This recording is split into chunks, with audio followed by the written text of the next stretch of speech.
શ્રી તીર્થનાથ હૃદયે ધરીને જીવે છે, તે નિજ દૃષ્ટિ થકી જગને જે જુએ છે, તે નિજ વાણી સુણીને સમજાવનારા શ્રી રાજચંદ્ર ગુરુ પૂજ્ય સદાય મારા ભક્તામર પ્રણત મૌલિ મણિ પ્રભાણામ ઉદ્યોતકં દલિત પાપતમો વિતાનમ સમ્યક પ્રણમ્ય જિનપાદયુગં યુગાદા આલંબनं ભવજલે પતતાં જનાનાં યહ સંસ્તુતઃ સકલવાङ्मय તત્વબોધાत्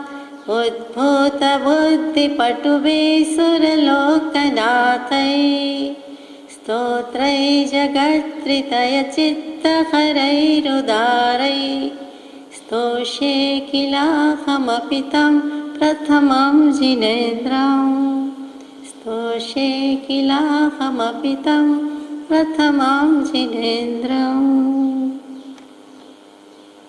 સત્શ્રુતને નમસ્કાર, તારક ત્રિપુટીને નમસ્કાર, અસીમ ઉપકારી આત્માને નમસ્કાર, ભાવિત્રો સમાન મુરબ્બીઓ મુમુક્ષુને નમસ્કાર.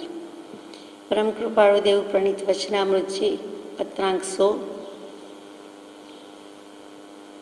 મુંબઈ પોષ વિક્રમ સંવત 1946 તારીખ 23/12/1889 થી તારીખ 20/1/1890 દરમિયાન આખા મહિના દરમિયાન ગમે ત્યારે લખાયેલો પત્ર છે, જેની વાત ચાલી રહી છે 4 યુગ, 4 વેદ, 4 ધર્મ, 4 પુરુષાર્થ, 4 આશ્રમ, 4 વર્ણ, એમાં જ આગળ જઈએ છીએ.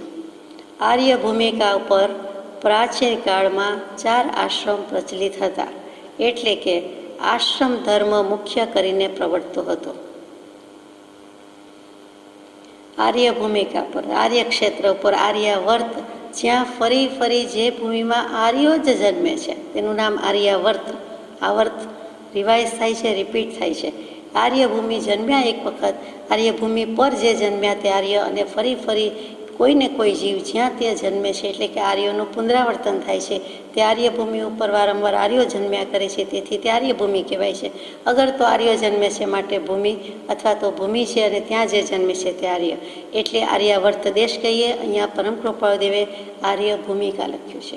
એટલે જે ભૂમિ પર, જે જગ્યાએ, જે સ્થળે અને જે ક્ષેત્રે અને જે પાયરી, દરજ્જા, શ્રેણી, કક્ષા, એ પણ ભૂમિકાનો અર્થ થાય છે, ત્યાં આર્યત્વ જ છે, ઉત્તમત્વ જ છે, શ્રેષ્ઠત્વ છે. આર્ય કહેતા જ ઘણું કહી દીધું છે તેવું, અને જ્યાંથી સતની પ્રાપ્તિ થાય છે તેવી ભૂમિ.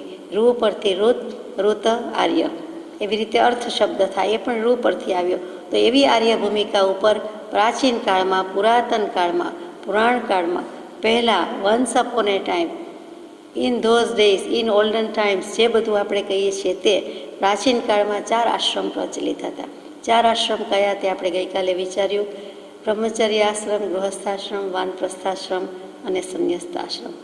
અહીંયા આપણે જે કહીએ છીએ તે અનાથાશ્રમ, બાલાશ્રમ, વૃદ્ધાશ્રમ, વાર્ધક્ય અવસ્થાનું જે આશ્રમ છે તે, એવા કોઈ આશ્રમની વાત નથી. અહીંયા નિવૃત્તિ ક્ષેત્રને જે આપણે આશ્રમ કહીએ છીએ એ સંન્યસ્તાશ્રમમાં ગર્ભિત રીતે આવી જાય છે, પણ તેની પણ વાત નથી. અહીંયા તો સ્ટ્રિક્ટલી સ્પીકિંગ જે 4 ભાગ પાડ્યા છે તે રીતે વાત લેવાની છે કે બ્રહ્મચર્ય આશ્રમ, ગૃહસ્થાશ્રમ, વાનપ્રસ્થાશ્રમ, સંન્યસ્તાશ્રમ.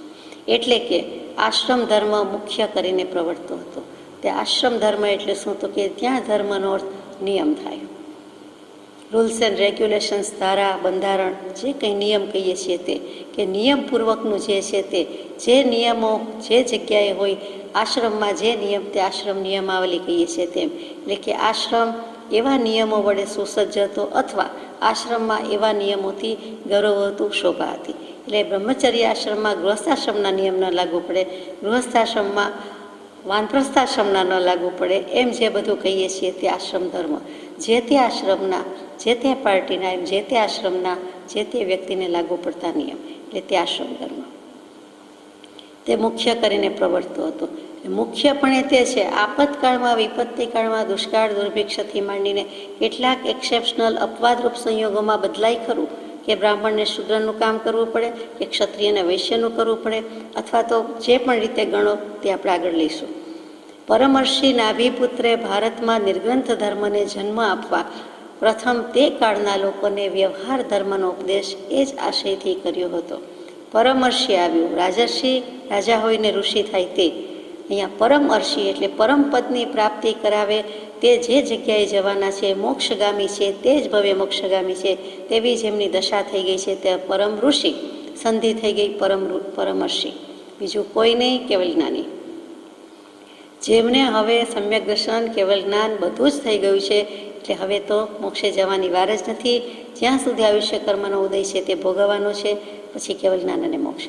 તેવા પરમર્ષિ નાભિપુત્રે, નાભી રાજાના નંદ, નાભી રાજાના પુત્ર નાભીરાયા આદિ ઝીણંડા દરરોજ ગાઈએ છીએ આરતીમાં, અને ઘણીવાર એની વાત કરીએ છીએ. એ આ અવસરપીણી કાળના આદ્ય તીર્થંકર, દાદા તીર્થંકર, પ્રથમ તીર્થંકર.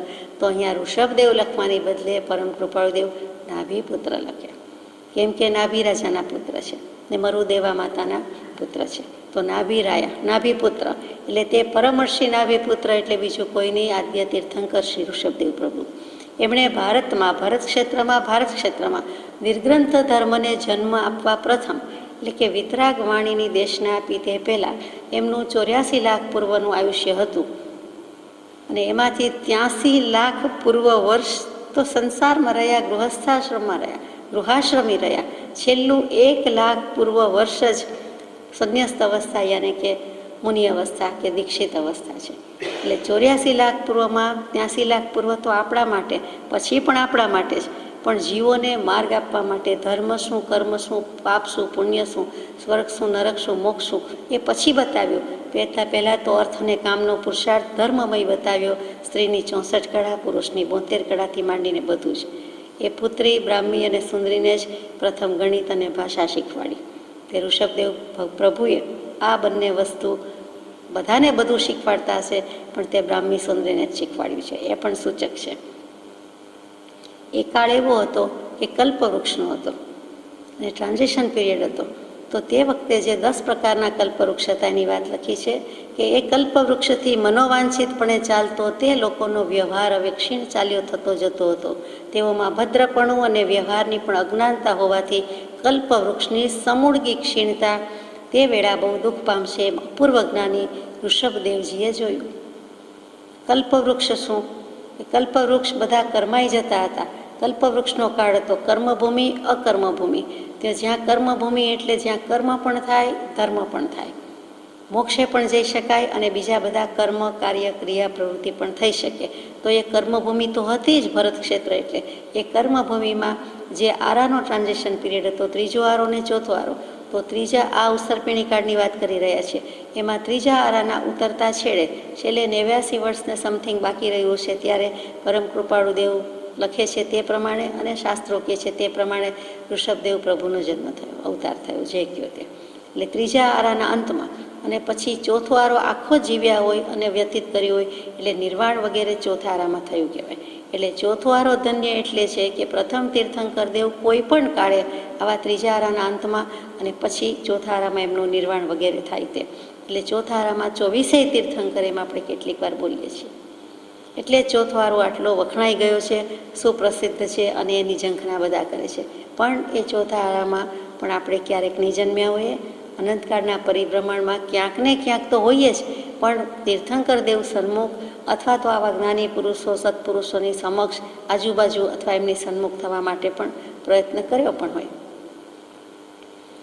તો આપણે વાત કરતા હતા 10 કલ્પવૃક્ષની. કલ્પવૃક્ષ કહેતા કલ્પો, ઈચ્છો, માગો કે તરત જ બધું મળી જાય.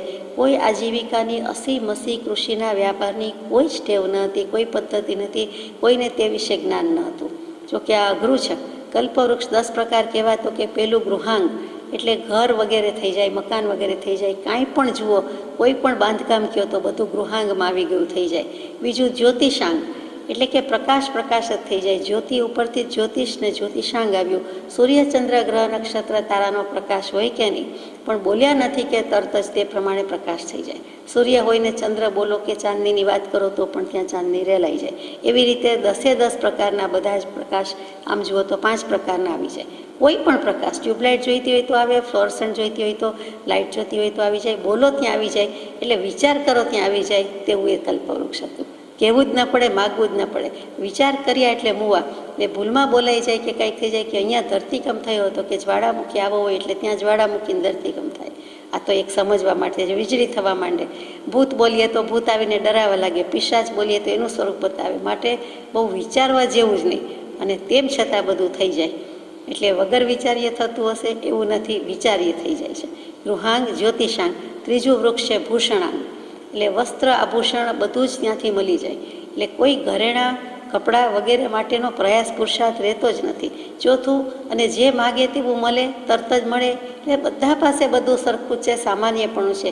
એટલે કોઈ ક્લાસ સિસ્ટમ જેવું રહેતું નથી. એ જમાનાની વાત છે. પછી ભોજનાંગ. માગો તે મળે, 32 ભોજન, 33 વાનગી, 34 થાળ, જે માગો તે બધું મળી જાય. ભોજનાંગ. ભાજનાંગ એટલે પછી શેમાં જમે, તો કે વાસણ કુસણ કહેતા હોઈએ તે, ક્રોકરી વગેરે કયો. ભાજન પાત્ર પણ બધા મળી જાય. પછી વસ્ત્રનું જુદું મૂક્યું છે, વસ્ત્રાંગ પણ મળી જાય. ચિત્ર રસાંગ, એમાં પણ બધા જ રસ મળી જાય. પછી ત્રુટિતાંગ, એમાં પણ બધું મળી જાય. વાદ્ય વાજિંત્રને ત્રુટિતાંગ કહે છે, તંતુવાદ્યથી માંડીને બધા વાજિંત્ર. કુસુમાંગ, બધા પ્રકારના પુષ્પ વૃક્ષ ફળ ફૂલ જે જોઈએ તે મળે. અને દીપાંગ એટલે દીવાને જુદું મૂક્યું. દીવાના પ્રકાશને જાણે ભગવાનના આરતી દીવા કરવાના હોય, ધર્મની તો હજી ખબર નથી, પણ જે કંઈ દીપ છે એટલે પ્રકાશમય છે, ત્યાં દીપાંગનો અર્થ જે કર્યો હોય તે પણ મળી જાય છે. એમ 10 પ્રકારના કલ્પવૃક્ષ મળતા હતા. એ હવે કરમાઈ જતા હતા. શા માટે, તો કે એનો કાળ ફરતો હતો. કાળચક્રના પરિવર્તનમાં જે પલટન આવવી જોઈએ તે આવી રહી હતી. એટલે હવે અચાનક બધા કરમાઈ જશે તો જીવો જશે શું, કરશે શું? એટલે એમણે અસી મસી અને કૃષિનો વ્યાપાર શીખવાડ્યો. અસી કહેતા શસ્ત્ર વિદ્યા, તલવાર વગેરે, બરછી વગેરેથી માંડીને બધી જ જે કાંઈ શસ્ત્ર અસ્ત્ર વિદ્યા કહેવાય તે. મસી એટલે કલમથી શાહીથી જેટલું કાંઈ લખી શકાતું હોય તે, એટલે કે સાહિત્ય જે કાંઈ કહ્યું તે, લેખન વાંચન બધું જ, ભાષા વગેરે તે શીખવાડ્યું. અને જે છેલ્લું છે તે કૃષિ. કર્ષ એટલે ખેંચવું, એના પરથી કૃષિ શબ્દ આવ્યો. એટલે ભૂમિ ઉપર જે કંઈ આકર્ષણ, ખેંચવાનું, વાવવાનું, ઉગવાનું, ઉગાડવાનું થાય છે તે કૃષિ. એટલે તેનાથી જે કંઈક કરવું હોય, પશુપાલન કરવું હોય, પોતાનું આજીવિકા ભરણ પોષણ કરવું હોય, તે બધી વિદ્યા શીખવી. તેવા ઋષભદેવ ભગવાન. માટે પરમર્ષિ નાભિપુત્ર. અને તેમણે બીજું પણ જોયું કે આ વ્યવહાર ક્ષીણ થાય છે, લોકો ભદ્ર પરિણામી છે. પ્રથમ ઋષભદેવ તીર્થંકર દેવના સમયના જીવો ભદ્ર, સરળ અને જળ, અને અત્યારના આપણે બધા જ વક્ર અને જળ. કોઈ વક્રતાનો પાર નહીં, વંકાશનો પાર નહીં, વાંકા વાંકા ને વાંકા. અને તે સરળ. જળ તો બંને છે, એ પણ જળ. એવા ભોળા, એવા ભદ્રિક કે સમજે જ નહીં અથવા સમજવું જ ન હોય એવી જડતા. અને અત્યારે બધું જ છે પણ વક્રતા છે, એટલે આપણે સમજી શકતા નથી. તો અહીંયા એવા જે ભદ્ર પરિણામી હતા, ભલું કરે તેવા, કલ્યાણ કરી જાય તેવા ભોળા ભદ્રિક એવા જે જીવો, અને એમને વ્યવહારનું પણ અજ્ઞાન હતું. એટલે કલ્પવૃક્ષની જો સાવ સમૂળગી સચોટી તદ્દન નિર્મૂળ થઈ જશે તો શું થશે, દુઃખ થશે. એટલે અપૂર્વ જ્ઞાની, ત્યાં કેવલ જ્ઞાની ક્યાંય નથી કહ્યું, પરમર્ષિ કહ્યું. અહીંયા અપૂર્વ જ્ઞાની, જે એની પહેલાં આ કાળની અપેક્ષાએ તીર્થંકર દેવ થયા નથી, એવા જ્ઞાની થયા નથી. માટે તે કાળની અપેક્ષાએ, અવસરપીણી કાળની અપેક્ષાએ અપૂર્વ જ્ઞાની પ્રથમ તીર્થંકર દેવ હોવાથી એમની પહેલાં અનંતકાળમાં થયા છે, પણ આ અવસરપીણી કાળમાં નહીં. એ એમણે જોયું. તેમની પરમ કારુણ્ય દૃષ્ટિથી તેમના વ્યવહારની ક્રમ માલિકા પ્રભુએ બાંધી દીધી. પછી બધું શીખડાવવા, સમજવા માટે વ્યવહારની માળા, ક્રમ માલિકા ગૂંથણી કરી દીધી, અનુક્રમ કરી દીધો. ક્રમ અને માળા, માલિકા માળા, એટલે હારબંધ રીતે, શ્રેણીબદ્ધ રીતે, એક પછી એક પંક્તિબદ્ધ રીતે ગોઠવી દીધું. આવા પુરુષોને પણ કેવી કરુણા દૃષ્ટિ છે. એકલી કરુણા નથી, નિષ્કારણ નથી કીધી, પરમ કરુણા દૃષ્ટિ. અહીંયા કારણ છે, હેતુ છે કે લોકોને બોધ આપવો છે, લોકોને સંસ્કૃતિ શીખવાડવી છે. જે પુરુષાર્થ કે જે કામ શિવજીએ કર્યું એમ કહેવાય છે, તેવી રીતે અહીંયા ઋષભદેવ પ્રભુએ કર્યું છે. ઘણી રીતે જોતા ઋષભદેવ પ્રભુનો બધા જ પુરાણમાં, વેદમાં ઘણો જ ઉલ્લેખ છે. શરૂઆત જ એનાથી થાય છે. કેમ કે ઋષભ કહેતા જ ઋષ અને વૃષ એટલે ધર્મ. અને ભ એટલે ભાથી પ્રકાશે છે, જે ધર્મને પ્રકાશે છે તેનું નામ ઋષભ, તેનું નામ વૃષભ. પછી એનો બીજો પર્યાય શબ્દ ગુજરાતીમાં આપણે કહ્યું કે વૃષભ એટલે બળદ. તો તે તીર્થંકર દેવના માતાને સ્વપ્નમાં પેલું બળદ દેખાયું, લંછન દેખાયું, અને એમને બોડી ઉપર, શરીર ઉપર એ બળદનું લંછન હતું, એટલે વૃષભ એ તો એમનું નામ પાડ્યું. પણ બળદ એનો અર્થ પણ થાય છે તો કે બળનો આપનારો, શક્તિનો આપનારો, આત્માની અનંત શક્તિ છે એને ઉજાગર કરનારો, એને પ્રકાશમાં લાવનારો, તેનું નામ બળદ. એટલે એ પણ વૃષભનો અર્થ બેસે છે. શિવજીને પણ બળદ રૂપે પોઠિયાજી છે જ, આપણે જાણીએ છીએ. તો એ ઘણું સામ્ય ધરાવે છે, એટલે એનો કોઈક વાર વિચાર કરીશું. તેની અત્યારે વાત છે. અહીંયા ઋષભદેવ પ્રભુની વાત કરીએ છીએ. તે તીર્થંકર દેવ રૂપે જ્યારે ભગવત વિહાર કરતા હતા ત્યારે તેમના પુત્ર ભરતે વ્યવહાર શુદ્ધિ થવા માટે તેમના ઉપદેશને અનુસરી 4 વેદની તત્સમયે વિદ્વાનો સમીપે યોજના કરાવી. ઋષભદેવ પ્રભુ આ બધું તો બધાને શીખવાડી દીધું. છેલ્લું 1 લાખ પૂર્વ બાકી રહ્યું ત્યારે એમણે દીક્ષા લીધી. એ પણ 9 લોકાંતિક દેવોનું એક કર્ટસી છે કે હવે પ્રભુ તીર્થ પ્રવર્તન કરો, પધારો. હવે સંગ્રહ જુએ છે કે તીર્થની પ્રવર્તના થવાનો સમય થઈ ગયો. તીર્થંકર દેવ જાણતા નથી, પણ આપને કહી દઉં કે ઋષભદેવ પ્રભુને ખરેખર વૈરાગ્યનું નિમિત્ત શું હતું?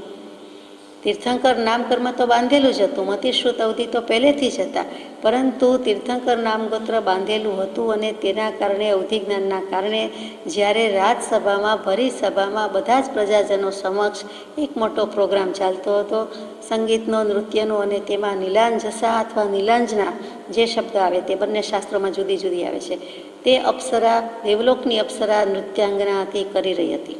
ને તે વખતે તેનું આયુષ્ય પૂરું થયું. જુઓ, દેવગતિ દેવી એનું આયુષ્ય વહેલું પૂરું ન થાય, પણ સમય ત્યારે પૂરો થયો. જગન્ય 10,000 વર્ષ, ઉત્કૃષ્ટ જે દેવલકના હોય તેટલા સાગરોપમ.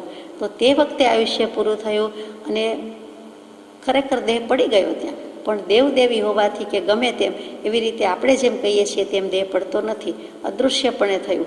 પણ એકમાત્ર ઋષભદેવ ભગવાનના જ્ઞાનમાં આવ્યું કે હું આજે નિહાળી રહ્યો છું, આટલી જીવનની ક્ષણભંગુરતા કે ક્ષણિકતા છે.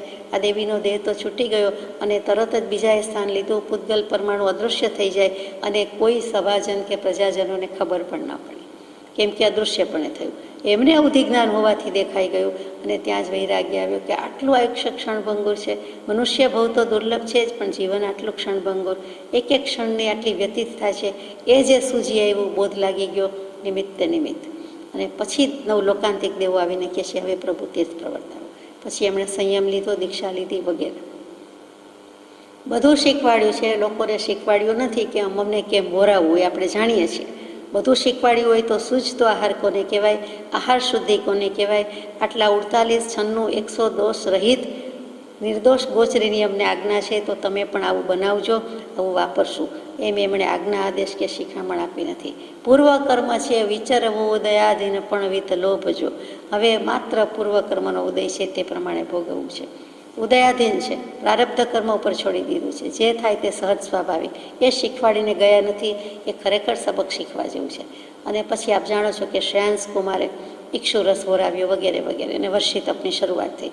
એમણે 12 મહિનાનો, 13 મહિનાનો જે કંઈ અંતરાય કર્મનો ઉદય હતો, અન્ન ન મળ્યું, બળદને કહ્યું તો સરળને વાંકા જીવ, સરળને જળ, કે આ બળદ બહુ બધું ખાઈ જાય છે આચર કુચર, તો શું કરવું? તો કે એને જરા નાથ બાંધી દેજો. એટલે એ જે બાંધી દીધું, મોઢામાં રાશ બાંધી દીધી, તો ખબર ન પડી કે પછી જમાડવાના હોય ત્યારે છોડાય. તો ખેડૂતો ભલાભોળા ખરી ભદ્રિક પ્રજા, એટલે છોડ્યું નહીં. અને એ 12 ઘડી સુધી, 12 કલાક સુધી નહીં છોડ્યું હોય, એમાં એમને 12 મહિનાના લાગ લગાટ ઉપવાસ થયા, કોઈ ઓરાવતું નથી. એટલે કારણ કે છે અમારા દાસ દાસી લઈ જાઓ, નોકર ચાકર લઈ જાઓ, ઘરમાંથી બેન દીકરી લઈ જાઓ, અમે પોતે તમારી સાથે આવીએ, બધું.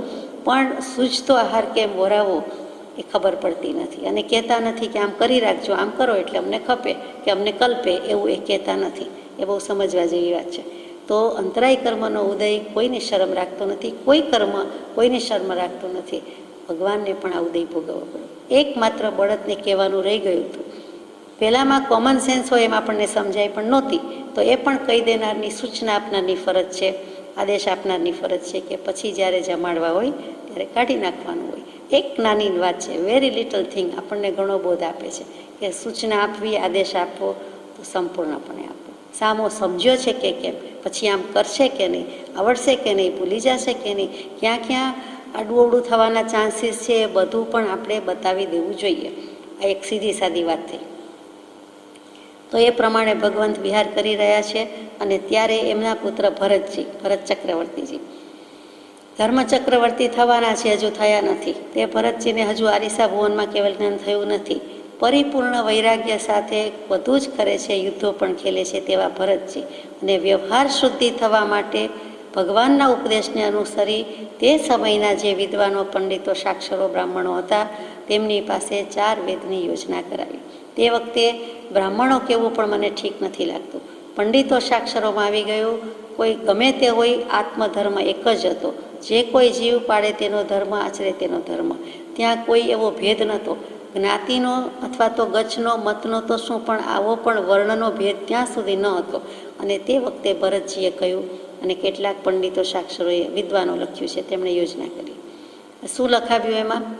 ભરતજી કરનારા છે, કહેનારા છે અને એમને સલાહ, સૂચન, આજ્ઞા, આદેશ પ્રમાણે છે, કેમ કે સદબોધ તો એ પામ્યા છે, અનુસર્યો છે. એટલે તે વખતે જીનાગમ સમાન જ તે વેદમાં બધા વચન હતા. તે 4 વેદના નામ શું હતા? તો કે સંસારા દર્શન, સંસ્થાન પરામર્શન, તત્વાવબોધ અને વિદ્યા પ્રબોધ. આ 4 નામના વેદ ભરતજીએ લખાવ્યા. આજે જે મળે છે તે ઋગ્વેદ, યજુર્વેદ, સામવેદ, અથર્વવેદ. અને એ ભેળસેળ થઈ ગયેલી છે, ખીચડો થઈ ગયેલો છે, હોજપોજ છે. ઓરિજિનલી ઋષભદેવ પ્રભુના સમયમાં ભરતજીએ રચાવેલા વેદ નથી. એ સાંગોપાંગ 8 તીર્થંકર દેવના શાસનકાળ સુધી રહ્યા. 9મા તીર્થંકર દેવના સમયમાં જે તીર્થ વિચ્છેદ ગયો અને ત્યારે એમાં પણ તીર્થ વિચ્છેદની જેમ વેદનો વિચ્છેદ નથી થયો, પણ બધાએ થોડું મીઠું મરચું કે મનમાની કે મેળવણ મૂક્યું. પોતાના મતિ કલ્પના પ્રમાણે અર્થ લખ્યા, એટલુંક વધારાનું મૂક્યું. એટલે અત્યારે જે આપણે વેદ વાંચીએ છીએ, મળે છે, તેમાં સાંગોપાંગ રીતે જીનાગમ સહિત અથવા તો ઋષભદેવ પ્રભુ કે ભરતજીએ જે કીધું છે તે નથી. એ ખાસ વિચારવા જેવું છે. જે વાંચ્યું છે જેમણે, એમને તો ખ્યાલ જ છે. શું કામ ભરતજીએ કર્યું? તો કે વ્યવહાર શુદ્ધિ થવા માટે. વ્યવહાર શુદ્ધિ શું? વ્યવહાર ચોખ્ખો રહે તે. વ્યવહાર શુદ્ધિ શું? 48મો પત્ર વ્યવહાર શુદ્ધિનો આપણે વાંચી ગયા છે. એના સારાંશ રૂપે કૃપાદેવના શબ્દોમાં સમજીએ. આ લોકમાં અને પરલોકમાં સુખનું કારણ જે સંસાર પ્રવૃત્તિ થાય તે સંસાર પ્રવૃત્તિનું નામ વ્યવહાર શુદ્ધિ. આ લોક અને પરલોકમાં સુખનું કારણ જો થતું હોય તો તેનું નામ વ્યવહાર શુદ્ધિ. એટલે કે એવી રીતની શુદ્ધિપૂર્વકનો વ્યવહાર હોવો જોઈએ કે એવી વ્યવહાર શુદ્ધિ કે એવું કંઈક આચરણા હોવી જોઈએ કે જેથી કરીને આ લોકમાં પણ સુખી થવાય, પરલોકમાં પણ સુખી થવાય. એમાં 6 બોલ અને પછી એના ગૌણ પ્રકારે 13 બોલ મૂક્યા હતા. એ આપણે યથાશક્તિ વિચારણા કરી છે, એટલે અત્યારે વિચારતા નથી. એમાં બધું કહી દીધું છે કે સર્વજીવ સુખને ઈચ્છે છે. એટલે આલોકમાં કે પરલોકમાં સુખના કારણ માટે સુખની જિજ્ઞાસા હોવાથી એ આલોક અને પરલોકમાં સારું થાય તે માટે ચોખ્ખો વ્યવહાર રાખશે. બને તેટલો પવિત્ર, નિર્દોષ, નિર્મળ, શુદ્ધ વ્યવહાર રાખશે. અને વ્યવહાર શુદ્ધિની અત્યારે મોટામાં મોટી ખોટ છે. જેમ વિનય શુદ્ધિ કે વિનય ગુણ નથી, એવી રીતે વ્યવહાર શુદ્ધિ પણ આપણે ચૂકી ગયા છીએ. જ્યાં ને ત્યાં જુઓ તો દોષ ને દોષવાળો જ, ભેળસેળવાળો જ વ્યવહાર છે. અને તે બહુ વિચારવા જેવું છે. વ્યવહાર શુદ્ધિનો પહેલો ગુણ ન્યાયોપાર્જિત દ્રવ્ય. ન્યાયથી કમાવવું જોઈએ, ન્યાય નીતિથી કમાવવું જોઈએ, પ્રામાણિકતા હોવી જોઈએ. પછી એમાં ઘણું આવતું હતું કે વિશ્વાસઘાત નહીં, ખોટા દસ્તાવેજ નહીં, અનીતિ નહીં, કુનીતિ નહીં, અસદ ભાષણ નહીં, થાપણ ઓળવી જવી નહીં. જે બધું જ આપણને અત્યારે આ જમાનામાં, આ કાળમાં દેખાય છે, આપણી આસપાસ દેખાય છે, એ જ સમાજ કે માહોલ વચ્ચે જીવીએ છીએ. તે સમાજમાં વધુ આ બોધ અભિપ્રેત લાગે છે કે આ કેટલી જરૂરી વાત હતી. જૈન દર્શનની દેણગી કે ઋષભદેવ પ્રભુની વાત, અહિંસા, અનેકાંત અને અપરિગ્રહ. સમાજમાં આ અપરિગ્રહની કેટલી બધી જરૂર છે. વ્યષ્ટિ ધોરણે કે સમષ્ટિ ધોરણે એ આપણને સમજાય છે. તો એ વ્યવહાર શુદ્ધિ. એ થવા માટે એ વખતે 4 વેદની યોજના કરાવી. ફરીથી 4 વેદના નામ કે સંસાર આદર્શન, સંસાર આદર્શન, સંસારનું સ્વરૂપ સમજાવીને, લોકનું સ્વરૂપ સમજાવીને જાણે બધું કહી દીધું. બીજું સંસ્થાન પરામર્શન, લોક પુરુષ સંસ્થાને કયો. આ વિરાટ પુરુષ, આ લોક પુરુષ, એની શું કલ્પના છે? આ બ્રહ્માંડ શું છે? સૃષ્ટિ કોઈએ નિર્માણ કરી છે એમ તો છે નહીં. તો એ જૈન દર્શન પ્રમાણે જેમ જ્ઞાન દર્શન ગુણ છે, જ્ઞાન દર્શન 2 આંખ છે, જ્ઞાન દર્શન એ જ ગુણની પર્યાય થાય છે, એટલે ઉપયોગ કહીએ છીએ. તેના પર જ આખું સૃષ્ટિનું નિર્માણ કરેલું છે.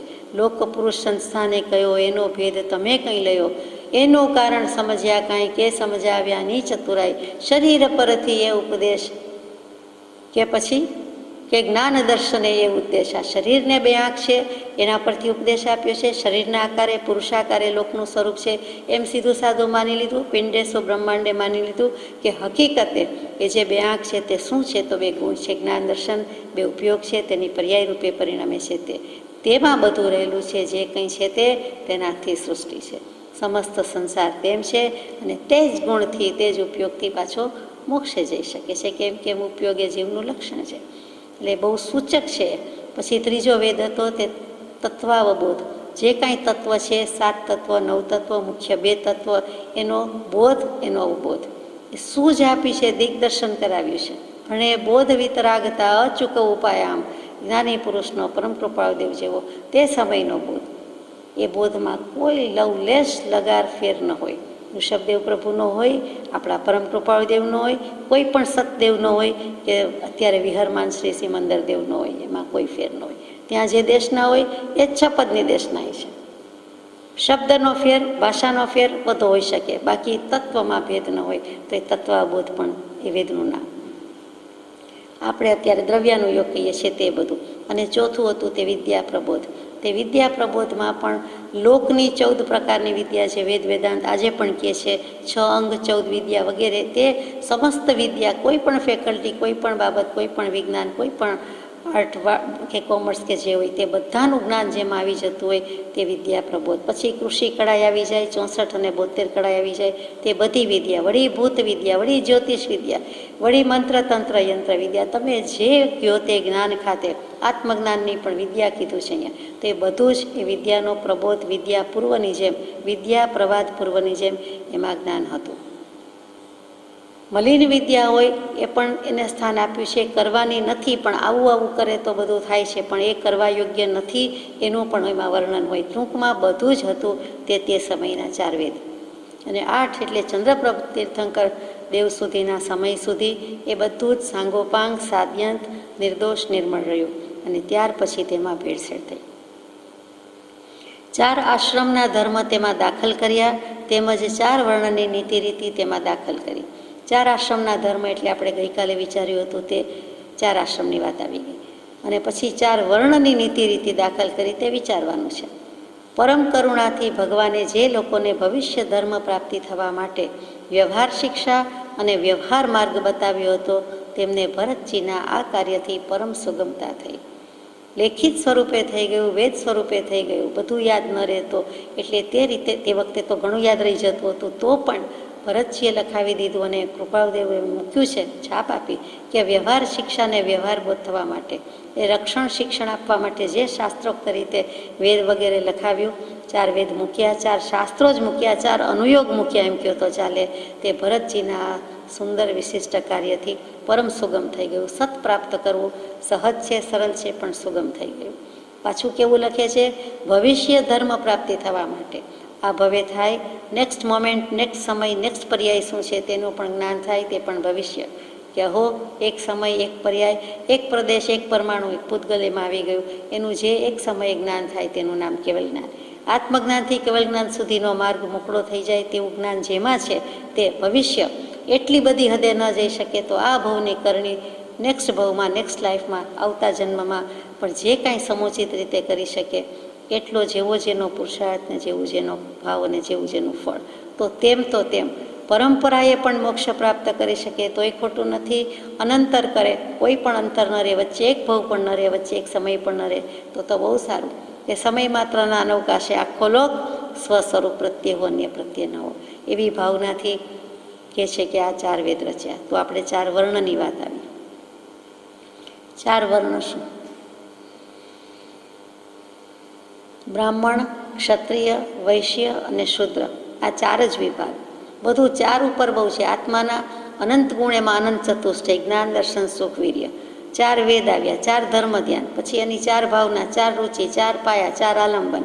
અહીંયા પણ સમ્યક દર્શન, જ્ઞાન, ચારિત્ર તો તપ, એમાં પણ 4 આવ્યા. એમ 4 તો બીજું ઘણું છે, કેમ કે ચતુર્ભંગી જ ગણી છે શાસ્ત્રમાં. આખું ઠાણાંગ સૂત્ર ચતુર્ભંગીથી ભરપૂર છે. દરેક વસ્તુ 4 એંગલથી 4 રીતે 4 પ્રકારે મૂકી છે. તો એ 4 જ છે. દ્રવ્ય, ક્ષેત્ર, કાળ, ભાવ, કોઈ પણ વસ્તુનું સ્વરૂપ, પ્રજ્ઞાપનીયતા 4 રીતે જ છે. અને તે દ્રવ્યથી, ક્ષેત્રથી, કાળથી, ભાવથી, અને આત્માનું પણ અનંત ચતુષ્ટય છે. અનંત ચતુષ્ટય શુદ્ધ ચેતના નિશ્ચય કરવા યોગ્ય રહે, એ જ એક નિર્ધાર હોવો જોઈએ, એ જ એક નિશ્ચય હોવો જોઈએ. એ નિર્ણય માટે જ આ ભરતજીએ વેદ લખ્યા, કરાવ્યા, વૃષભદેવજીએ બોધ આપ્યો, કૃપાળદેવે અહીંયા પાને ચડાવ્યું, બીજું કાંઈ નથી. તો આપણે વર્ણની વાત કરતા હતા. પહેલું વર્ણન કરવું છે. વર્ણ ઉપરથી જ વર્ણન આવ્યું. તો કે બ્રાહ્મણ. બ્રાહ્મણ ક્યાંથી આવ્યો શબ્દ? બ્રહ્મણ શબ્દ ઉપરથી. એકલું બ્રહ્મ બોલીએ છીએ, સંસ્કૃતમાં બ્રહ્મણ શબ્દ છે, ન પણ નહીં, બ્રહ્મણ હણ છે. અને પછી અપત્યમ કોના? તો કે બ્રહ્મણ અપત્યમ. બ્રહ્મણ શબ્દ આત્મન શબ્દની જે પછી એના રૂપ થઈ જાય, એવી રીતે બ્રહ્મણ એટલે કોણ? તો કે બ્રહ્મા પ્રજાપતિ. તો કે બ્રહ્માનું અપત્ય એટલે સંતાન. બ્રહ્માનો પુત્ર, બ્રહ્માનું સંતાન જે કોઈ હોય, પુત્ર પુત્રી બધું આવી ગયું, તેનું નામ બ્રાહ્મણ. અને બ્રાહ્મણી એમાં સમાવેશ પામે છે. એટલે કે બ્રહ્માના પુત્રો છે. આ બ્રાહ્મણની વ્યાખ્યા થઈ. એક વિરાટ પુરુષની કલ્પના છે. લોક પુરુષ કહીએ છીએ કે જાણે કે કોઈ આદિ પુરુષ હતો એમ, એ કોઈક એક પુરુષ છે અને એની કલ્પના. અને જે વૈદિક શાસ્ત્રો, વેદાંત, અગર તો હિન્દુ ધર્મના શાસ્ત્રો, મનુસ્મૃતિથી માંડીને બધી સ્મૃતિ અને બધી શ્રુતિ જે કહે છે તે એમ કહે છે કે એવા વિરાટ પુરુષ, લોક પુરુષના મુખમાંથી બ્રાહ્મણો જન્મ્યા છે. મુખ, મસ્તક સૌથી વધારે અગત્યનું અંગ, અને તેમાંથી જન્મ્યા છીએ. એટલે અમે તો ઊંચા, અમે તો અધકેરા, અમે ઉત્તમ, અમે મહાન, અમારા જેવા કોઈ માનવ જ નહીં, એવો જેને ભાવ વેદાઈ ગયો છે તે બ્રાહ્મણ. બ્રહ્મ, અમે આત્માના અંશ, તો બીજા બધા શેના છે? જડ છે, પણ એમને એવું થઈ ગયું છે તે બ્રાહ્મણ. અને બ્રાહ્મણની આપણે જે તેમાં લખ્યું છે તે પ્રમાણે વાત કરીએ, આપણો અભિપ્રાય એક બાજુ રાખીએ. તો કે વેદ અધ્યયન. વિદ શું? તો કે વિદ એટલે જાણવું, કંઈ પણ વસ્તુ જાણવું. વેદ, વિદ્યા, વિદ્વાન, વિદુષી, જે બધા શબ્દો આવ્યા. વિદ્યા, સા વિદ્યા યા વિમુક્તય, તેના પરથી વેદ. અને વેદાંત એટલે જ્યાંથી જ્ઞાનનો અંત આવી જાય એમ નહીં, જ્યાંથી જીવને જાણવાનું જે કંઈ છે તેનો અંત આવી જાય અને એકમાત્ર જાણવા યોગ્ય છે પોતે, તે પોતાને જાણી લે, તેનું નામ વેદાંત. વેદાંત શબ્દ તો મજાનો છે કે જ્યાંથી આત્મજ્ઞાનની પ્રાપ્તિ થઈ જાય તેવું શાસ્ત્ર, તેનું નામ વેદાંત. એવી રીતે હિન્દુ કહીએ તો સિંધુ ઉપરથી હિન્દુ શબ્દ આવ્યો, એનો અર્થ સુંદર છે. તો આપણે બ્રાહ્મણની વાત કરતા હતા. તો બ્રાહ્મણને જ અધિકાર છે કે વેદનું અધ્યયન, શાસ્ત્ર અધ્યયન કરવું અને કરાવવું. એકમાત્ર બ્રાહ્મણ વર્ણનો અધિકાર છે. એ જમાનાની વાત ચાલે છે, એ વેદની વાત ચાલે છે, બીજા કોઈનો નથી. સર્વ વર્ણની આજીવિકાના ઉપાય પણ તે જ કહે અને તે જ કરે. જાણે કે બધાનો જજ હોય, બધાનો નક્કી કરનાર હોય, ડિસાઇડિંગ ફેક્ટર. તો કે બ્રાહ્મણ વર્ણ જ ઉત્તમ, અને એ જ નક્કી કરે કે આણે આ પ્રમાણે આજીવિકા કરવી, આણે આ પ્રમાણે આજીવિકા કરવી, એ પ્રમાણે ઉપાય કરવા. એટલે જે કારણ અને નિવારણ એમ બધું જ જે કરે છે તે ખાસ કરીને વેદ અધ્યયનની વાત છે કે તે ભણવું ભણાવવું તો બ્રાહ્મણનું જ કર્મ છે. એ 4 વર્ણનો પ્રભુ છે, 4 વર્ણનો અધિકારી કે સ્વામી કયો છે. શું કામ કયો છે? તો કે એના ગુણ જ એવા વિશેષ છે, હોવા જોઈએ. હોય ન હોય એ જુદી વાત છે, તે વખતના બ્રાહ્મણોમાં હશે. એટલે એની વિશિષ્ટતા છે, એની સ્વાભાવિક રીતે જે શ્રેષ્ઠ છે, ઉચ્ચ કુળનો કહેવાય છે. નિયમની ધારણા એની જુદી છે, સંસ્કારની ઉત્તમતા જુદી છે. એટલે કે પૂર્વનું લઈ આવ્યું હોય તો જ એ બ્રાહ્મણ કુળમાં કે વર્ણમાં જન્મે, એવી બધી વાત હતી. અને આ વેદાંતનું વાક્ય છે, મારું નથી ઘરનું, કે 4 વર્ણનો પ્રભુ. અને 3 વર્ણ, અને 3 વર્ણમાં બ્રાહ્મણ, ક્ષત્રિય, વૈશ્ય મૂક્યા. એટલે 3 વર્ણ બરાબર દ્વિજાતિ, 2 જાતિ. અને બીજી એક જાતિ શુદ્ર, તો કે એને બિલકુલ જુદી પાડી દીધી, એ એક જાતિ છે. ભલે વર્ણમાં સમાવેશ પામ્યો છે, પણ જાતિ ભેદમાં જ્યારે આવે છે ત્યારે શુદ્રની એક જ જાતિ લીધી, અને બ્રાહ્મણ, ક્ષત્રિય અને વૈશ્ય 2 જ ભાગ પાડ્યા હોય તો કેટલું જડમાં ગયું, બાકી બધું વધ્યું તે ચેતનમાં. ચેતન જ રહ્યો તો બાકી બધું જડમાં ગયું. એમ શુદ્રને બીજું જુદા હલકા નીચ હદમ કરીને એક બાજુ તારવી લીધા. એ સિવાયના જે 3 વર્ણ છે તેને 2 જાતિમાં ભેળવી દીધા. ત્યાર પછી કહ્યું કે અનુલોમ પ્રજા અને પ્રતિલોમ પ્રજા. અનુલોમ પ્રજા એટલે સમજાઈ જાય, આપણે અનુક્રમે થતી પ્રજા, જેમ નવકાર મંત્રના પાઠમાં, અનાનુપૂર્વીના પાઠમાં અનુલોમ અને પ્રતિલોમ ને વિલોમ સ્વરૂપ, લોમ વિલોમ સ્વરૂપ શબ્દ આવ્યા હતા. એટલે ક્રમથી અને અક્રમથી, ક્રમ સિવાય આડું અવડું, અસ્તવ્યસ્ત, ઊંધું ચત્તું, ઊભું આડું, એમ જે કહીએ છીએ તે. તો અહીંયા અનુલોમ પ્રજામાં શું આવે? તો કે બ્રાહ્મણથી બ્રાહ્મણી સાથે, બ્રાહ્મણ કન્યા સાથે લગ્ન હોય અને એનું સંતાન હોય તે બ્રાહ્મણ, ક્ષત્રિયથી ક્ષત્રિયનું, વૈશ્યથી વૈશ્યનું, શૂદ્રથી શૂદ્રનું. એટલે જે તે જ્ઞાતિમાં જાતિમાં લગ્ન અને તેની સંતાન ઉત્પત્તિ તે બધી અનુલોમ પ્રજા કહેવાય. એટલે મિસમેચ તો ત્યારેય થતું હતું, ઇન્ટરકાસ્ટ થતા હતા, અથવા તો થવાની છૂટ હતી અથવા પ્રથા હતી, અપવાદરૂપ કે વગર અપવાદરૂપ. અહીંયા તો નિયમથી હોય એવું લાગે છે કે અનુલોમ કહેવાય અને બીજી પ્રતિલોમ. એનો અર્થ છે કે પેલું પણ અસ્તિત્વમાં હતું. પછી કેટલીક વખત શાસ્ત્રોમાં, કથા પુરાણમાં અંબષ્ઠ શબ્દ આવે. અંબષ્ઠ એટલે શું? તો કે બ્રાહ્મણ પુરુષ અને વૈશ્ય સ્ત્રીનું સંતાન. બ્રાહ્મણ પુરુષ છે, વૈશ્ય સ્ત્રી છે, એનું જે સંતાન છે તેને અંબષ્ઠ પુત્ર કહે. પોતાની જાતને ઓળખાવતા હોય કે અંબષ્ઠ પુત્ર, તો ત્યાં તે કહેવાય. પછી નિષાદ શબ્દ પણ આવે છે. તો કે બ્રાહ્મણ અને શુદ્ર સ્થિતિ જે નીપજે છે તે નિષાદ. નિષાદ એટલે આમ તો ભીલ થાય. અને અનાર્ય જાતિ, દ્રવિડ વગેરે વગેરે શબ્દો મુકાયેલા છે. અને આપણને પણ આજે આદિવાસી ભીલ વગેરેને જોતા, વિચારતા, કેટલીક રહન સહન જોતા, ભલે ઘણો કાળ ગયો ને ઘણો સુધારો આવી ગયો, તેમ છતાં છે. તો એ નિષાદ અને એનો પર્યાય શબ્દ છે કેટલીક વખત પારશવ. પરાશર ઋષિ નથી કહેવું, પારશવ. પણ બંને શબ્દને અનુસંધાન હોય એવું લાગે પણ છે. અહીંયા તો નિષાદ અને પારશવ. પછી ઉગ્ર શબ્દ આવે તો ક્ષત્રિય અને શુદ્ર કન્યાનું સંતાન, તો તે ઉગ્ર કહેવાય. ત્યાર પછી અપસદ એટલે બ્રાહ્મણને બાકીની 3 જે કંઈ જ્ઞાતિ રહી છે તે જાતિથી, અથવા ક્ષત્રિયને બાકીની 2 જાતિથી, વૈશ્યને બાકીની 1 જાતિથી જે કંઈ સંતાન ઉત્પત્તિ થાય છે તે અપસદ કહેવાય છે. એટલે કે પોતાનાથી ઉતરતા, 1 ડિગ્રી ઉતરતા જતા હોય તે અપસદ છે. પછી પ્રતિલોમ પ્રજામાં શું? તો કે ક્ષત્રિયથી બ્રાહ્મણ કન્યા એટલે સૂત જાતિ કહેવાય. કર્ણ માટે સૂત પુત્ર લખે છે, સારથી પુત્ર લખે છે, એવી રીતે સૂત લખે છે. તો કે ક્ષત્રિયથી બ્રાહ્મણ કન્યા. વૈશ્યથી બ્રાહ્મણ હોય છે તો વૈદેહ જાતિ કહેવાય છે. વૈશ્યથી ક્ષત્રિય હોય તો માગધ જાતિ કહેવાય છે, વગેરે ઘણું વર્ણન છે. વર્ણશંકર પ્રજા કોને કહીએ? તો કે શુદ્રથી વૈશ્ય, ક્ષત્રિય, બ્રાહ્મણ સ્ત્રીમાં અનુક્રમે જે કંઈ થાય છે તે આ યોગવ, ક્ષત્તા અને ચંડાળ એ પુત્ર કહેવાય છે, અથવા તો સંતાન કહેવાય છે. વર્ણશંકર પ્રજા. છેલ્લા શબ્દો છે તે પુક્કસ અને કુક્કુટક. પુક્કસ અને કોઈક વખત શાસ્ત્રોમાં બુક્કસ પણ લખે છે. સ્તુતિકાર સ્તવનમાં બુક્કસ શબ્દ લખે છે. બાકસ બુક્કસ ન રૂચેજી, લેશન તેને રૂચેજી. કે જેણે ઉપશમ રસ કે આત્માનો રસ ચાખ્યો છે, અમૃતનો દરિયો ભર્યો છે અને એનાથી જ ભવસાગર તર્યો છે, તે આત્માનો રસ ચાખ્યો છે, આત્માનુભવી છે, આત્મજ્ઞાની છે, તેને પછી બીજું બધું ભેળસેળ્યું, સંગઠ્યું, બાકસ બુક્કસ ગમતું નથી. ત્યાં બાકસ બુક્કસ શબ્દ છે. એ બુક્કસ એ જ અહીંયા પુક્કસ છે. ને પુક્કસ એટલે એક તો નિષાદ પુરુષ, ભીલ વગેરે, અને પાછો શુદ્ર સ્ત્રીને સેવે છે. એટલે બંને જુદા પણ બંને હલકી કોટીના. એટલે તેનાથી ઉત્પન્ન થતું સંતાન તેનું નામ પુક્કસ અથવા બુક્કસ. અને પછી કુક્કુટક એટલે શુદ્રથી નિષાદ સ્ત્રી, પોતે શુદ્ર અને સ્ત્રી નિષાદ છે, તો ત્યાં પુક્કસથી પણ જાય છે અને તેને કુક્કુટક કહે છે. આપણે એક સામાન્ય સમજવા માટે લીધું. બાકી બ્રાહ્મણને વાત કરતા હતા. બ્રાહ્મણના 6 કર્મ કયા? તો કે ભણવું, ભણાવવું, યજ્ઞ કરવો, કરાવવો અને દાન દેવું, લેવું. આ ષટકર્મ છે. શ્રાવકના પણ ષટકર્મ છે. બહુ બધું શ્રાવક આચાર સાથે સરખું આવે છે, પણ અહીંયા આપણે સરખામણી લેતા નથી, મુખ્ય વાત રહી જાય એટલે. તો બ્રાહ્મણના 6 કર્મમાં ભણવું, ભણાવવું બરાબર છે, યજ્ઞ કરવો, કરાવવો બરાબર, દાન દેવું, લેવું બંને મૂક્યા. એમાંથી જે 3 છે એ આજીવિકા માટે કરી શકે. આજીવિકા માટે જ કરી શકે તેવી વસ્તુ કઈ? તો કે અધ્યયન વગેરે ભણાવવું એ. બીજું યજ્ઞ કરવો નહીં, કરે છે પોતાના માટે છે, નિજ આત્મા માટે. કરાવવો, જે યજમાન થાય છે અને અશ્વમેધ યજ્ઞ કરાવે ને બીજા અનેક યજ્ઞ રોજ રોજ કરાવતા હોય તે, ગાયત્રી યજ્ઞ કરાવે ને બીજા અનેક યજ્ઞ, તે બધું યજ્ઞ યાગ ક્રિયાકાંડ છે તે. પછી ત્રીજું દાન દેવું, એ તો સમજ્યા. દાન લેવું એ પણ એનો અધિકાર છે, એનું કર્તવ્ય છે. એટલે આ પ્રમાણે 3 છે એ આજીવિકા માટે છે, બાકીના પોતાના માટે છે. ત્યાર પછી ક્ષત્રિયને શું કરવાનું છે? તો કે એણે તો ક્ષતાત્રાયતે ઇતિ ક્ષત્રિય હોય, એ શબ્દમાં જ આવી જાય છે. ક્ષત તતઃ ત્રાયતે, કોઈ હોય અને રક્ષણ માટે બોમ્બ પાડે તો એનું રક્ષણ કરવું. એટલે શસ્ત્ર અસ્ત્રથી દોડી જવું એનું રક્ષણ છે.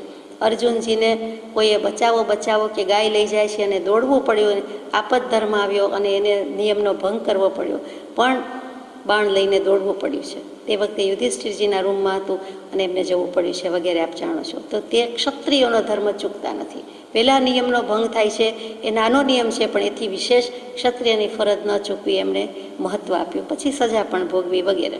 તો એ ક્ષત્રિયનો ધર્મ. અસ્ત્ર શસ્ત્ર ઉપાડવા, રક્ષણ કરવું જે કયો તે એ આજીવિકા અર્થે કરવાનું છે. બાકી દાન, યજ્ઞ, અધ્યયન તો ક્ષત્રિયને પણ શોભે, એને પણ કરવાનું છે. સારા કાર્યો, સારા ગુણો એ તો એને પણ કરવાના જ છે. પણ મુખ્ય આજીવિકા માટે શસ્ત્ર અસ્ત્રની વાત. વૈશ્ય શું કરે છે? વૈશ્ય વિષ ધાતુ છે સંસ્કૃતમાં. વિષ પરથી આવેશ, પ્રવેશ, નિવેશ બધા શબ્દ આવ્યા. ઉપસર્ગ લાગે એટલે અર્થ બદલાઈ જાય. વિષ પ્રવેશ કરવો, ઘૂસણખોરી કરવી, વસ્તુની લેતી દેતી કરવી, ઘણા બધા અર્થ મૂક્યા છે. હસવું આવી જાય એવા છે. ભાગ પાડી દેવા, વહેંચણી કરવી, કોઈના હાથમાં કંઈ હોય તો લઈ લેવું અથવા કોઈના હાથમાં કોઈને આપવું એટલે લેતી દેતી કરવી, વિનિમય કરવો, વ્યાપાર કરવો, વણિક, વાણિજ્ય એ જે કંઈ છે તે બધું જ વૈશ્યનું કામ છે. એટલે વિષ પરથી આ બધા શબ્દો આવ્યા. એ કાંઈ પણ પ્રવેશે છે અને પછી જે બાર્ટર સિસ્ટમ કહેતા અને વિનિમય પદ્ધતિ કહેતા, લેવડ દેવડ, એક્સચેન્જ જે કંઈ છે, અને સાથે સાથે પશુપાલનનું પણ એને સોંપ્યું છે. એટલે વાણિજ્ય એટલે માત્ર વણિક, દુકાન, સ્ટોર, બિઝનેસ એમ નહીં, પણ પશુપાલન. પશુ પણ ત્યારે પરિગ્રહ કહેવાતો અને બધા કામદેવ શ્રાવક, આનંદ શ્રાવક, 10 શ્રાવક થઈ ગયા. મહાવીર સ્વામી સમયના મુખ્ય 10 શ્રાવક, એમને ઘણું પશુધન હતું. કેટલું બધું ગોકુળ હતું. એટલે કે 10,000 ગુણ્યા 10,000 કરીએ તેટલું બધું, અથવા 10,000 ગુણ્યા 4 તે પ્રમાણે ગોકુળની સંખ્યાની ગણતરી પણ એમાં આવે છે. એટલે વાણિયાનું એ કામ હતું. આજીવિકા માટે વણિક, વેપાર અને પશુપાલન હતું. એને પણ સાઈડમાં દાન, યજ્ઞ, અધ્યયન કરવાની તો છૂટ જ છે. આજીવિકા માટે તે ધર્મ હતો. અને શૂદ્રને શું કરવાનું છે? તો કે વેદ વેદતા, વેદાંતના જાણકાર, બ્રાહ્મણો વગેરે, યશસ્વી બ્રાહ્મણો, ગૃહસ્થો જે કોઈ છે તેની સેવા કરવી. એમાં પણ બ્રાહ્મણની સેવા એને ખાસ ભાગે આવી છે તો ઉત્તમ છે. નહીં તો સેવા શુશ્રૂષા એ જ શૂદ્રનો ધર્મ છે. શુદ્ર શબ્દ ક્યાંથી આવ્યો? તો કે શુચ ધાતુ પરથી, જે પવિત્ર કરે છે તે. એટલે કે અપવિત્ર વસ્તુને દૂર લઈ જાય છે, ઉપાડી જાય છે. જેણે થોડુંક પણ શુદ્ર સિસ્ટમ જોઈ છે, ભારત સ્વાતંત્ર્ય થયું તે પહેલાંનું જે હરિજન વગેરે શુદ્ર વગેરે કહેતા, ક્ષુદ્ર કહેતા, શુદ્ર અહીંયા શુદ્ર છે. તો એ જે કંઈ મેલું વગેરે ઉપાડી જતા, સાફ સૂફી કરતા, એ જે કંઈ બધું જોયું છે એ શું છે? તો કે ગામને, ભૂમિને, બીજી કોઈ પણ વસ્તુને પવિત્ર કરે છે. અપવિત્ર વસ્તુને વહન કરીને લઈ જાય છે, દૂર મૂકી દે છે, એનો નિકાલ લાવે છે. અને વાડી ચોડીને, વાડી જોડીને સુંદર, સાફ, સ્વચ્છ, સમૂહસૂત્રું રાખે છે. ઉકરડા જેવું ક્યાંય ગામમાં, શહેરમાં દેખાતું જ નથી. એ કોનું કામ? એ શૂદ્રનું કામ. એટલે એને શૂદ્ર જેવું વિશેષણ આપ્યું છે. ક્ષુદ્ર નથી, શૂદ્ર છે. એટલે ત્યાં જ આવી સૂચિ કરી નાખે છે. ખરેખર તો સારો ધર્મ છે. અને આમે સેવા કીધી છે કે સેવ્યા કરે છે. અને આવા બધા જ બ્રાહ્મણો ઉત્તમ પુરુષોની સેવા કરે છે. બ્રાહ્મણો પણ આવી ગયા, યશસ્વીઓ એ પણ આવી ગયા, વેદાંતના પાઠી પણ આવી ગયા. એ તો બ્રાહ્મણો છે એટલે છે જ. અને વૈશ્યો વગેરેમાં પણ જે ઉત્તમ છે તે બધા આવી ગયા. એટલે શૂદ્રનો સેવા ધર્મ કહી દીધો. આ પણ સેવા ધર્મ પરમ ગહન યોગીનામ અપી અગમ્ય. સેવા ધર્મ અઘરો જ છે, વિકટ જ છે. તો શૂદ્રની સેવા તો ખરેખર મોટી સેવા છે. અને એટલે જ એને હરિજન જેવો શબ્દ કયો છે કે હરિના જન છે. એક તો હરિની વાત જેના મુખમાં હોય તે હરિજન, પણ ખરા હરિજન કે પવિત્રતા કરે છે. લૌકિક સૂચિમાં જે આટલા જવાબદાર છે એટલે એનું પોટલું મોટું હતું, કામ એનું ઊંચું હતું. આમ જુઓ તો અહીંયા 4 વર્ણની વાત યથાશક્તિ આપણે પૂરી કરીએ. 4 વર્ણનો સામાન્ય ધર્મ શું, સંક્ષિપ્ત ધર્મ શું? તો મનુ મહારાજ મનુસ્મૃતિમાં ફરમાવે છે કે અહિંસા, સત્યમ, અસ્તેયમ, શૌચમ, ઇન્દ્રિય નિગ્રહ, એતમ સામાસિકમ ધર્મમ ચાતુર્વર્ણ્ય અબ્રવીત મનુહુ. હું મનુ પોતે આમ લખું છું કે વૈવસ્વત મનુ, 14 મનુ થાય, એમાંના એક મનુ, તે મનુ મહારાજ. આ કાળની અપેક્ષાએ આ બાજુ ઋષભદેવ ભગવાન લીધા અને આ બાજુ મનુ મહારાજ મનુસ્મૃતિમાં જણાવે છે. સારાંશ રૂપે છેલ્લા એક અધ્યાયમાં મૂકી દે છે, 12 અધ્યાયમાંથી 10મા અધ્યાયમાં, કે અહિંસા, સત્ય, અસ્તેય, બ્રહ્મચર્ય ને શૌચમ, પવિત્રતા અને ઇન્દ્રિય નિગ્રહ, આ 5 મુખ્ય કહી દીધા. અહિંસા, સત્ય, અસ્તેય સુધી તો આપણને 3 મહાવ્રત, અણુવ્રત એ જ લાગે. પછી શૌચ કહી દીધું, લોભનો પ્રતિપક્ષી જે આપણે કહેતા હતા તે. પવિત્રતા કોની? તો કે મન, વચન, કાયાની. એમાં આહાર વગેરે આવી જ ગયું. સાથે સાથે ધન કમાવાના શૌચાચાર ઉપર પણ ખૂબ જ ભાર મૂક્યો છે કે ન્યાય નીતિથી ઉપાર્જન કરેલું હોય એને જ અમે કહીએ છીએ, બાકી ગણતા નથી, લેખતા નથી. અને ત્યાર પછી જે મૂક્યું શિષ્ટાચાર, સદાચાર, એ બધું આવી જાય છે. અને છેલ્લે આત્માની પવિત્રતા. પાણીથી અને જળથી લૌકિક સૂચિ છે, 8 પ્રકારે લૌકિક સૂચિ, પણ લોકોત્તર સૂચિ તો કે સ્વરૂપ સેવન ભક્તિ ત્રિકાળ સેવ્ય છે, વ્યવસ્થિત મન એ સર્વસૂચિનું કારણ છે. એ આપણા કૃપાળદેવ લખી ગયા. એટલે ત્યાં બંને વસ્તુ આવી ગઈ છે, અહિંસા, સત્ય, અસ્તેય, શૌચ એટલે કે લોભનો પ્રતિપક્ષી, પવિત્રતા, શૌચ ધર્મ. ધર્મના 10 લક્ષણમાં ઉત્તમ શૌચ ધર્મ કહીએ છીએ તે, અને ઇન્દ્રિય નિગ્રહ, ઇન્દ્રિય ઉપરનો અંકુશ, સંયમન, નિરોધ. એટલે 5 ઇન્દ્રિયને વશ કરવાની વાત આવી, જીતેન્દ્રિયતા લઈ લીધી છે. તો આ 5 ગુણ કોના છે? તો કે 4 વર્ણના કોઈ પણ વ્યક્તિએ આ સંક્ષિપ્ત સામાસિક બહુજન સાર્વજનિક રીતે ધર્મ છે એ બધાએ પાળવાનો છે. છૂટી જાય કે બ્રાહ્મણે, આ તો બ્રાહ્મણનું કામ, અમારે ક્ષત્રિયમાં આવું ન હોય, અમારે બ્રાહ્મણમાં ન હોય, અમે વાણિયાથી વધારે કાંઈ ન કરીએ, અને અમે શુદ્ર, અમારો તો કોઈ અધિકાર જ નથી. તો મનુ મહારાજ કહે છે, અને પરમ કૃપાળદેવ પાછું અહીંયા લખીને છાપ મૂકી દીધી કે એમ નહીં, દરેક આત્મા સ્વતંત્ર અલગ છે, અને એણે તે પ્રમાણે વર્ણાશ્રમ પ્રમાણે રહેવું. પણ વર્ણાશ્રમ પ્રમાણે રહેવાનું તે વખતે ફરજિયાત હતું, હમણાં સુધી ફરજિયાત હતું, ઘણા કાળ સુધી આ સિસ્ટમ રહી છે. પણ આ વસ્તુ જે કોમન છે એ તો ભૂલવાની નથી, કે જ્યાંથી ત્યાંથી વિદ્યા, દાન વગેરે જે ગુણ છે તે તો લેવાના જ છે. અને પછી આજીવિકા અર્થે જે તે વસ્તુ કરવાનું છે, પોતાના ચોખંડામાં રહીને રહેવાનું છે. પોતાનું ચોખંડું હોય, પોતાનો ચોકો હોય, જે કાંઈ સોંપ્યું છે તે પ્રમાણે કરવાનું છે. તે ચતુર્વર્ણ ધર્મ. પણ સામાન્ય ગુણ તો બધામાં હોવા જ જોઈએ. આગળ જઈએ. 4 વેદ, 4 આશ્રમ, 4 વર્ણ અને 4 પુરુષાર્થ સંબંધી એ પરથી અહીં કેટલોક વિચાર કરવા ઈચ્છા છે. તેમાં પણ મુખ્ય કરીને 4 આશ્રમ અને 4 પુરુષાર્થ સંબંધી વિચાર કરીશું. અને છેવટે હે ઉપાદેય વિચાર વડે દ્રવ્ય, ક્ષેત્ર, કાળ અને ભાવ જોઈશું. 4 વેદ, ઋગ્વેદ, યજુર્વેદ, અથર્વવેદ, સામવેદ, એ આપ જાણો છો.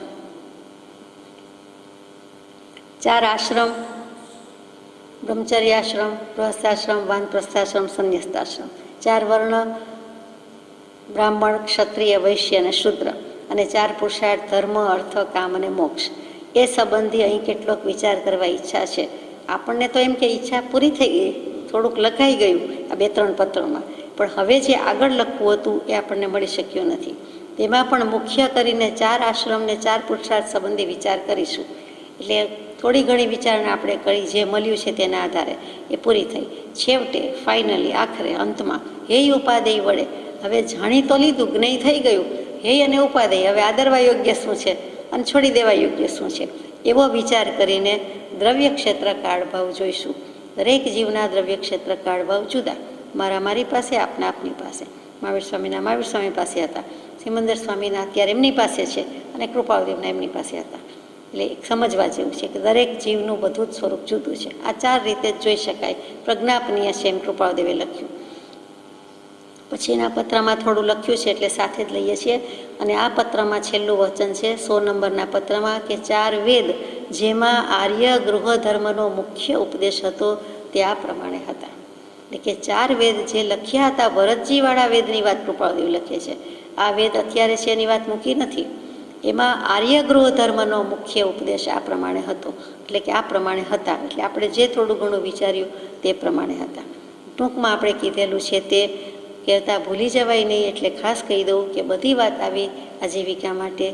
ખેતી કોકે તો કરવી જ પડે, કૃષિનો વ્યાપાર શરૂ કરાવ્યો છે, પણ ક્યાંય ખેડૂતની વાત આમાં આવી નહીં કે ખેતી કોણે કરવી.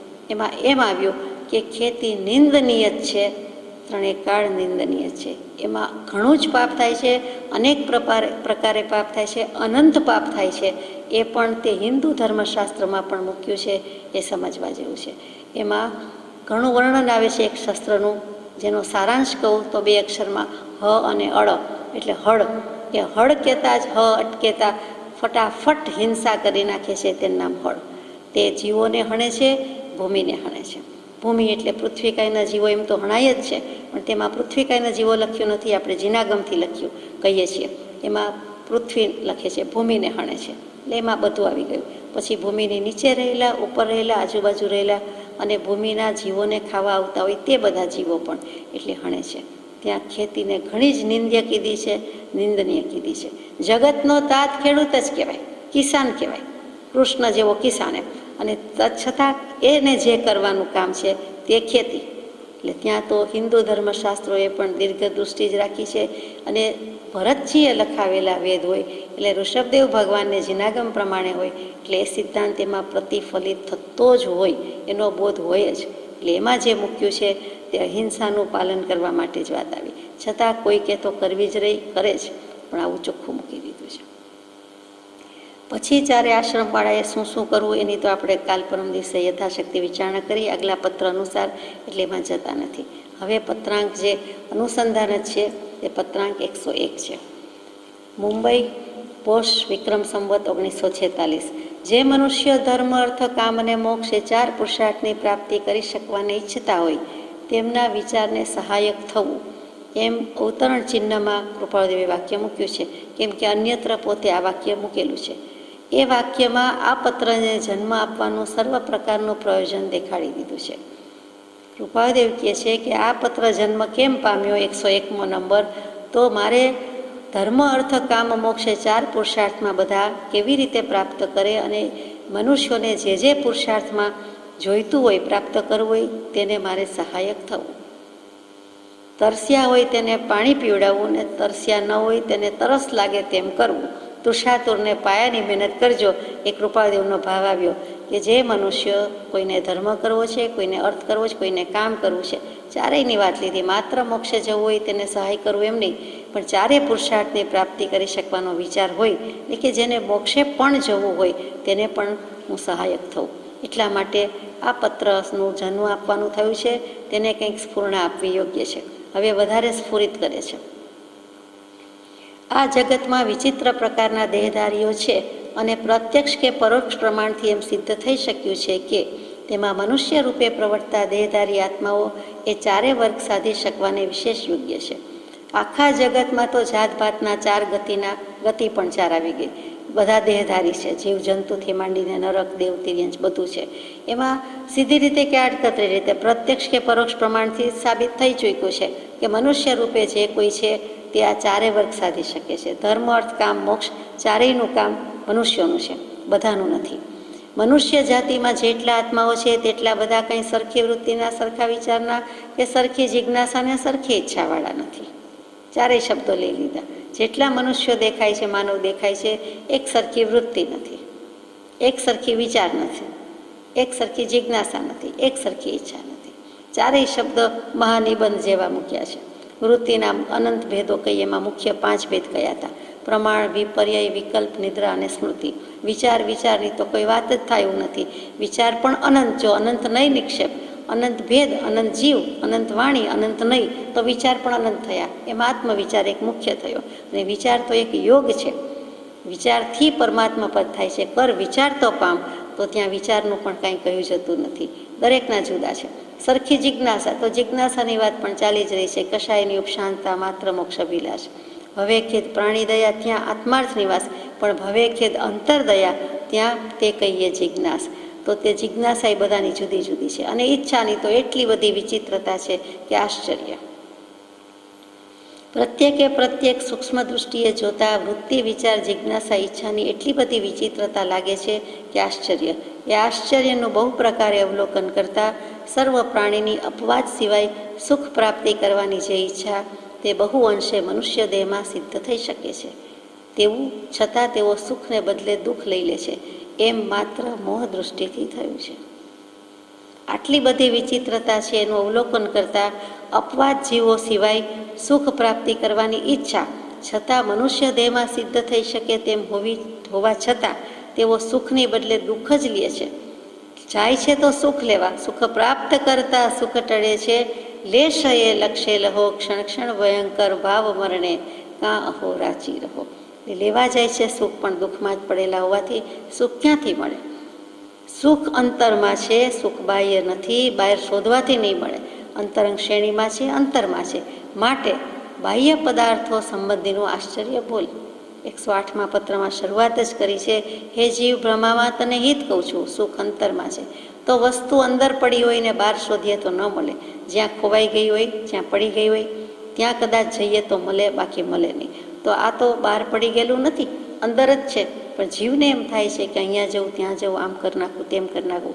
એ સુખના ફાંફા છે, માત્ર ઝાંઝવાના જળ છે, સુખાભાસ છે, આરોપિત સુખ છે, એટ્રીબ્યુટેડ સેન્સ છે, બીજું કાંઈ નથી.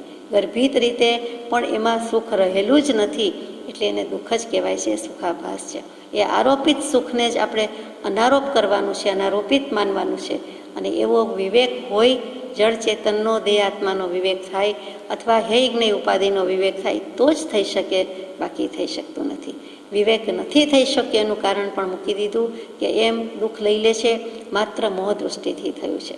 એટલે મોહ મૂંઝવે છે, મોહ ભૂલવે છે, એમ કહે છે. પાછી આપણે વર્ણ ધર્મની વાત કરતા હતા, આશ્રમ ધર્મની વાત કરતા હતા. એ વાત આવી કે કેમ આટલી વિચિત્રતા છે ને કેમ આશ્રમ પ્રમાણે રહેતા નથી. 695મા પત્રમાં કોઈએ પૂછાવ્યું છે એટલે મૂક્યું છે કે શ્રી સહજાનંદ વચનામૃતમાં સ્વધર્મ શબ્દનો અર્થ વર્ણાશ્રમ ધર્મ છે.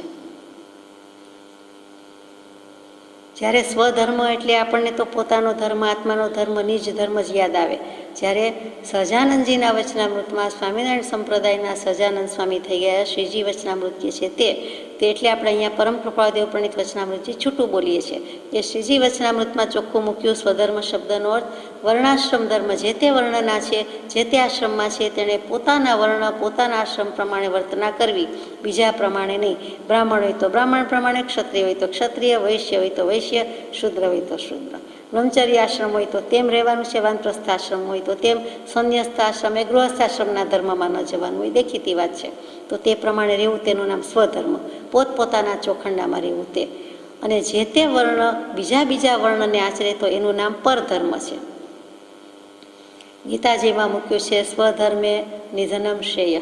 પોતાના ધર્મનું આચરણ પાલન કરતાં કરતાં મરણ આવે તો કંઈ વાંધો નથી.